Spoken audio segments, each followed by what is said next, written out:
Do you think it's possible to compete at the highest level at 2 games at the same time? If it sounds crazy, we actually have a story like this. Here is Moon, the long-time best player of WarCraft 3 who once played StarCraft 2 professionally. How did it go?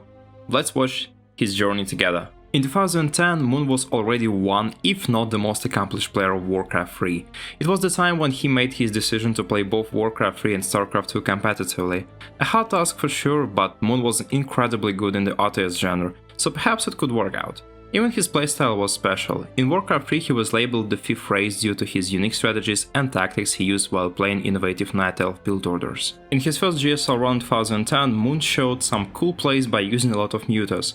As you have guessed, he chose Zerg as his main race, and in the first round he defeated a Terran player Butterfly Effect, but later lost to the best Swedish player Jinro. Now this was a poor performance for the best WarCraft 3 player, but next year he tried his luck in GSL again. And this time he had to make it out of Code A, a lower division which however still had a lot of good players. His first opponent was Bit by Bit. If you don't know this guy, check out my video about him. He was one of the strangest players Wings of Liberty ever had.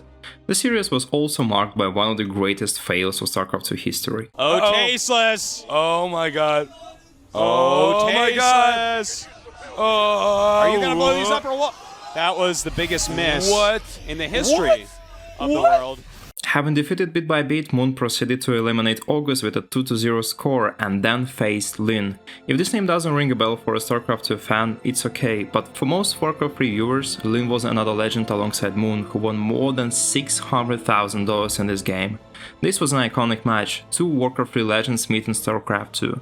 But unfortunately, the result was upsetting for Moon. The next attempt happened shortly after, another Code A and another defeat by a rather weak player by the standards of those times. Moon was not having a success in a new game, and it felt like StarCraft 2 was too complex for the ex-WarCraft 3 champion. It was a harsh reality, but Moon was still determined to make progress. He got another chance at the IEM tournament in Hanover, Germany. To tell the truth, this tournament didn't have the best players like GSL had. The invites that were sent to the players were also questionable, and alongside Moon, who didn't really have any impressive results, there were almost no other Korean players who could boast with much success in the game. Perhaps he was invited because of his WarCraft 3 fame, but it doesn't really matter, soon he proved it was a good decision. The group stage was very easy for Moon, who didn't drop a single match against foreign opponents. And after the hardships of GSL, it seemed much easier for our Korean player. The playoffs match started against Squirtle and it also seemed to be much tougher, but Moon eventually managed to clutch it with a 3-0 score, and then he met Ace in the finals. It was one of the most amazing series in the early days of StarCraft 2, and even though it pales in comparison to modern matches, it was still really enjoyable. Here the Phoenix is starting to dart up, and there it looks like waiting for a good position, now lifting up some of the Hydralisks, and all of a sudden those 13 Roaches do hatch. The Hydras in the front ripping apart the Phoenixes. The Gateway Army from Ace just cannot hold a T to this huge force. And there's the good game. Moon defeats Ace for the first time this tournament.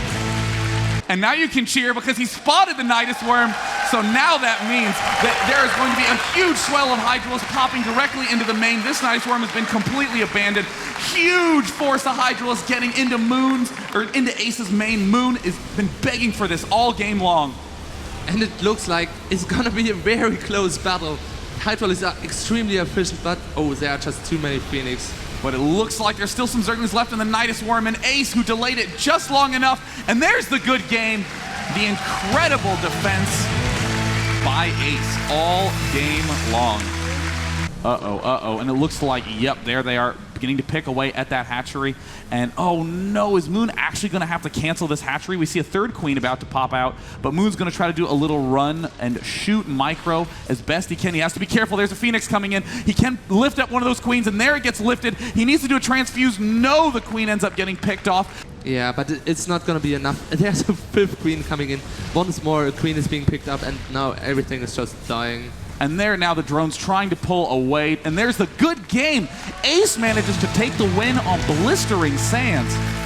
Everything's gonna come down to a moment in just a second here, and there it looks like all the Corruptors are swinging in. The Zealots falling very, very quickly. Some amazing force fields. There's the wall of death of Zealots poking in there. The Phoenixes lifting up everything. The Corruptors take down the Colossi now, and the ground army from Ace evaporates. Moon with the amazing defense again, showing us how smart that 19 drone play was.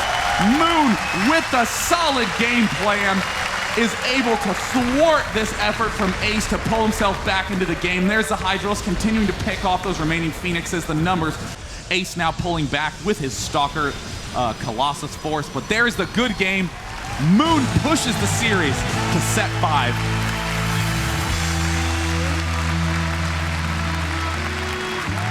Unbelievable play by Moon in that game. And it looks like Ace getting an amazing angle. Moon trying to pull back. He does end up corrupting that Colossus, sending some to the high ground. There's some amazing blink micro again by Ace, but we're seeing another blink forward. Ace convinced that he has the advantage, but there's corruption going down on all those units. Moon's Hydralis doing some sick damage, but the Stalker count continues to remain high. Are there any reinforcements? And a burrow, but it looks like they are able to take a little damage, and now Moon has to retreat. He's gonna lose this right expansion. And it looks like there's the big push. Moon now, a blink into all those units. The Stalker's doing maximum damage. The Hydralis trying to work their way through all of the Stalker numbers, but there's just a few too many. The retreat now by Moon, but the blink catch-up can happen, and there it is, just continuing to pick off Hydralis after another. The Colossi don't even fall, and Ace is the champion of the Intel Extreme Masters World Finals. Despite the fact that Moon didn't take the trophy, it was still his first big achievement.